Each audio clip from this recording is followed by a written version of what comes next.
Hello guys, कैसे हैं आप लोग। Let me give you the disclaimer at the beginning of this video.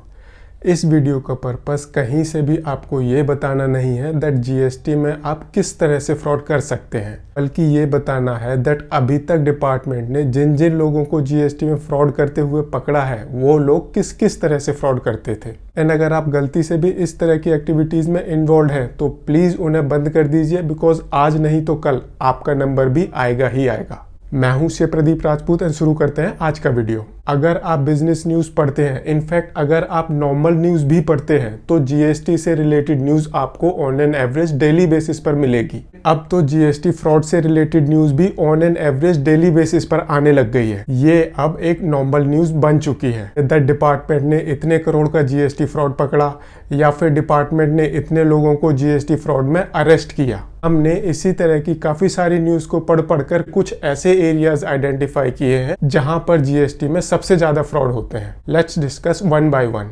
But उससे पहले जान लेते हैं जीएसटी से रिलेटेड कुछ इंपॉर्टेंट एक्टिविटीज़, जैसे कि जीएसटी में रजिस्ट्रेशन करवाना। जैसे ही आप जीएसटी में रजिस्ट्रेशन करवाते हैं तो उसके बाद जो भी आप सेल करते हैं उसके लिए आपको प्रॉपर इन्वॉइसिंग करनी पड़ती है।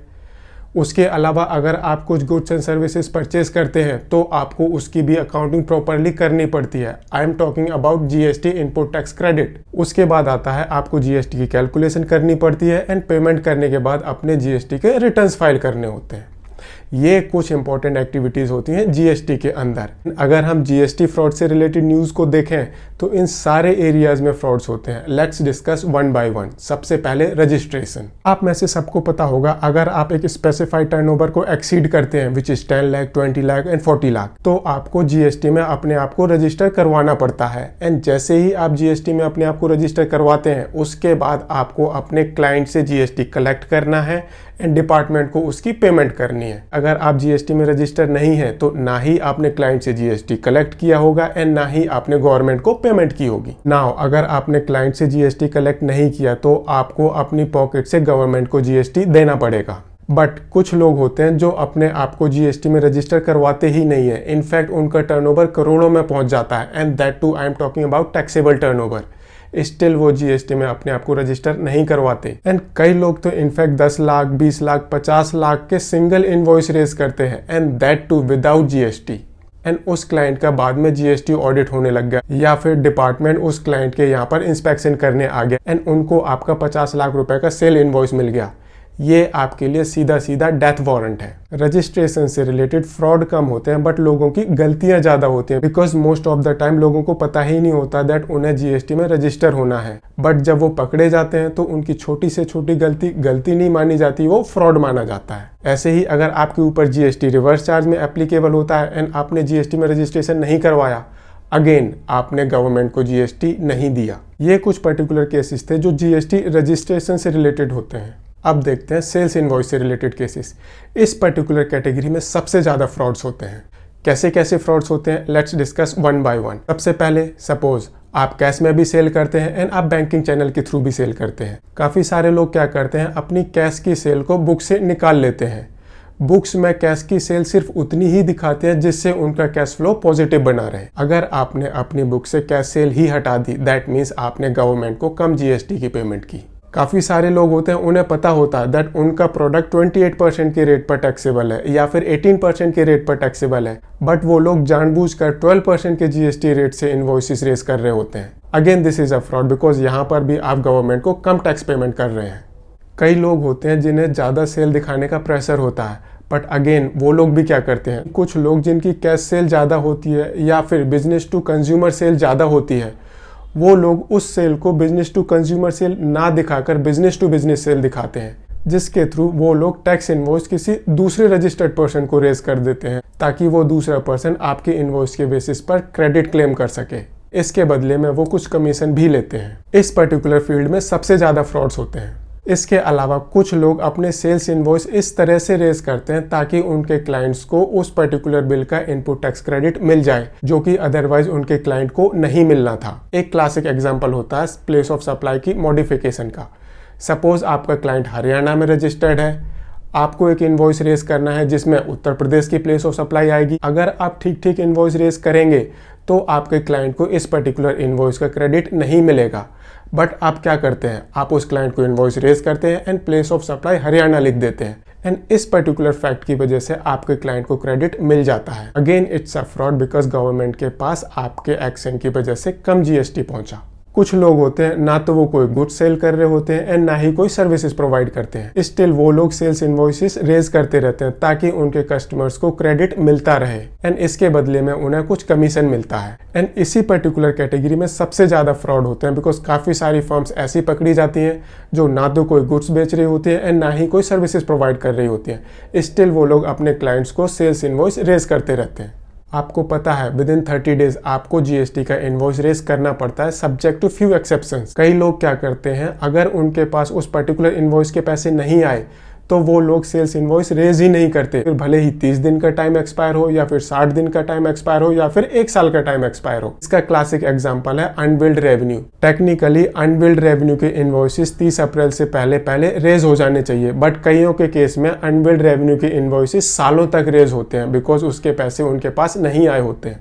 ये भी एक फ्रॉड होता है बिकॉज इसकी वजह से भी आपने गवर्नमेंट को टैक्स देने में डिले किया है। Again and again I am using the word fraud because अगर आप इस तरह के केसेस में पकड़े जाते हैं तो जो आपकी जेन्युइन मिस्टेक्स भी होती हैं उसको भी डिपार्टमेंट फ्रॉड का नाम देता है।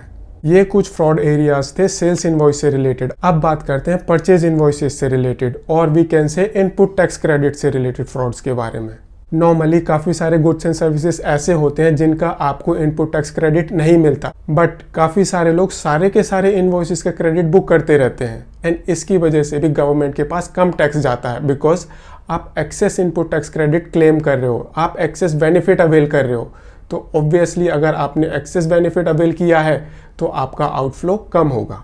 दूसरा केस आता है आपने अपने वेंडर को ब्लैकमेल करके जबरदस्ती करके ऐसा इनवॉइस बनवाया जिससे आपको क्रेडिट मिल जाए जो कि आपको नॉर्मल केस में अवेलेबल नहीं था। अगेन वो प्लेस ऑफ सप्लाई वाला एग्जांपल सेल्स इनवॉइसेस के टाइम पर पहले आप इनवॉइस रेज कर रहे थे, अब आप इनवॉइस रिसीव कर रहे हो।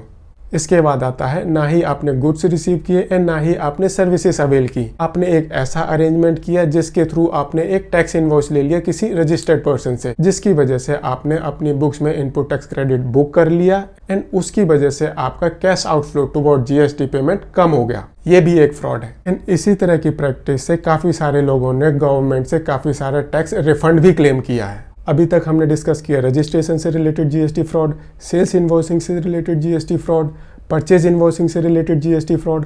अब डिस्कस करते हैं tax payment and return filing से रिलेटेड जीएसटी फ्रॉड्स कैसे होते हैं। सपोज आपकी कैश सेल भी थी एंड आपकी बैंकिंग चैनल के थ्रू भी सेल थी, आपने कैश सेल को अपनी बुक से हटा दिया, दैट मीन्स आपने अपनी जीएसटी रिटर्न में कम सेल दिखाई, इसी वजह से आपने कम टैक्स पेमेंट की। दूसरा, आपने B2C सेल्स की बजाय B2B इनवॉइसेस रेज कर दिए किसी थर्ड पार्टी को, जिसकी वजह से उस थर्ड पार्टी को इनपुट टैक्स क्रेडिट का बेनिफिट मिल गया एंड आपने भी उस थर्ड पार्टी से कुछ बेनिफिट क्लेम कर लिया in the form of commission और some other form of payment. Third, आपकी काफ़ी सारी सेल्स थी बट आपने GSTR 1 एंड GSTR 3V में कोई सेल नहीं दिखाई, दोनों की दोनों रिटर्न 0 फाइल कर दिए। तीसरे पॉइंट में कुछ इशू है बिकॉज अगर आप अपनी बिजनेस टू बिजनेस इनवॉइसेस की सेल्स नहीं दिखाएंगे तो आपके क्लाइंट आपको परेशान करेंगे। तो आपने क्या किया, आपने GSTR 1 में सिर्फ B2B सेल्स दिखाई, B2C सेल्स रिमूव कर दी एंड GSTR 3V भी 0 फाइल कर दिया, जिसकी वजह से आपको कोई पेमेंट नहीं करनी पड़ी। इट्स अ फ्रॉड बिकॉज आपकी GSTR 1 में सेल है एंड 3V में कोई सेल नहीं है। इसे भी डिपार्टमेंट ने सिस्टम के थ्रू पकड़ना शुरू कर दिया। अब डिपार्टमेंट मैसेज भेजता था कि आपकी GSTR 1 एंड GSTR 3V में सेल में डिफरेंस है। आपने इस चीज़ को कैटर करने के लिए क्या किया, जितनी आपकी सेल GSTR 1 में थी उतनी ही सेल आपने GSTR 3V में दिखाई, बट आपने GSTR 3V में उतना ही फेक क्रेडिट क्लेम कर लिया। यहाँ पर भी डिपार्टमेंट अब मैसेजेस भेजने लग गया दैट जो भी आपने क्रेडिट 3V में क्लेम किया और जो क्रेडिट आपके 2A में रिफ्लेक्ट कर रहा है, दोनों में डिफरेंस है। अगेन आप फंस गए, बट इस पर्टिकुलर चीज़ को आप अवॉइड नहीं कर सकते।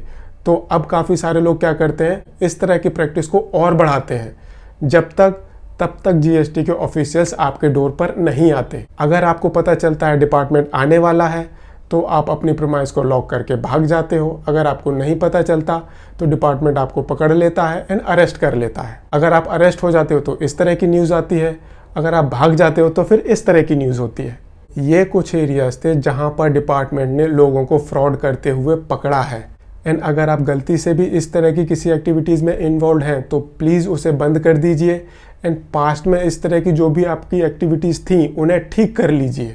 टैक्सेशन में चीज़ें ठीक करने का मतलब होता है आप बैलेंस टैक्स गवर्नमेंट को पे कर दीजिए, बिकॉज अब इस तरह की एक्टिविटीज़ को डिपार्टमेंट ईजिली पकड़ लेता है with the help of data analytics. Now अगर आप जीएसटी में प्रैक्टिस करते हैं या फिर थोड़ा बहुत फेमिलियर भी है जीएसटी के बारे में तो आपको पता है GST is very complicated. GST में लोगों से बहुत सारी गलतियां होती हैं। I am not talking about frauds, I am talking about genuine mistakes. But जब भी डिपार्टमेंट आपकी प्रीमाइस पर आता है या फिर इस तरह की किसी फ्रॉडुलेंट एक्टिविटी में आप पकड़े जाते हैं तो जो आपकी जेन्युइन मिस्टेक्स भी होती हैं उन्हें भी डिपार्टमेंट फ्रॉड ही ट्रीट करता है। Once again there is no right time to go in a right direction. जब भी आपको समझ में आए आपको उसी टाइम राइट डायरेक्शन में चलना शुरू कर देना चाहिए। ये आपके लिए फ्यूचर में बेनिफिशियल रहेगा, बिकॉज अभी तक देखा गया है जीएसटी फ्रॉड के केस में जो छोटी एंड मीडियम साइज कंपनीज होती हैं वो नॉर्मली इस तरह की डिपार्टमेंट इंक्वायरीज को सर्वाइव नहीं कर पाती, उनका बिजनेस नॉर्मली बंद हो जाता है। ये एक जनरल अवेयरनेस वीडियो था अबाउट जीएसटी फ्रॉड्स। अगर वीडियो पसंद आए तो आप इसे लाइक शेयर जरूर करें एंड चैनल को सब्सक्राइब करें। मे बी फ्यूचर में किसी के पैसे बच जाएं या फिर उसका बिजनेस स्मूथली चलता रहे। Thank you very much.